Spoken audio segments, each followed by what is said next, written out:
vidéo sur un sujet sur lequel on est souvent questionné, ce sont les valeurs nutritionnelles. Donc comment doivent-elles être calculées?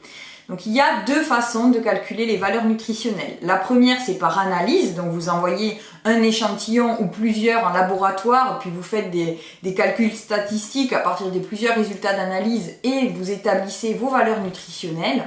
La deuxième, c'est par calcul. Donc en effet, il n'est pas obligatoire d'envoyer votre produit en analyse. Vous pouvez aussi simplement commencer au début par des calculs à partir des informations que vous donnent vos fournisseurs par rapport aux matières premières que vous utilisez, et ensuite vous faites un petit calcul par rapport aux fiches recettes et donc le taux d'incorporation de chaque ingrédient. Vous pouvez aussi utiliser la table SICAL qui est donc mise en place par l'ANSES et tout à fait publique sur internet. Donc vous pouvez consulter ça pour voir un petit peu quelles sont les valeurs nutritionnelles de chaque aliment, de chaque ingrédient, ce qui vous permet d'avoir en plus des compléments d'infos pour étoffer votre calcul de valeur nutritionnelle. Bien sûr, vous pouvez aussi combiner les deux, faire aussi bien des analyses, mais aussi votre calcul théorique et mélanger un peu tout ça et obtenir un résultat de valeur nutritionnelle que vous utiliserez sur vos étiquetages.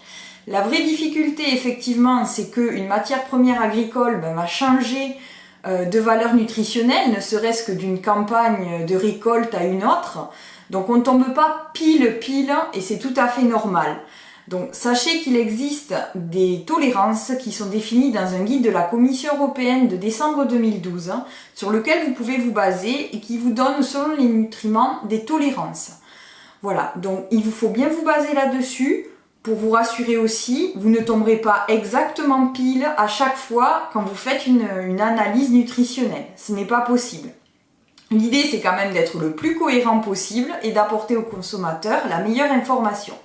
Si jamais vous avez des questions, n'hésitez pas à nous solliciter. N'oubliez pas de vous abonner aux recettes d'Axel. Je vous souhaite une très belle journée et je vous dis à bientôt.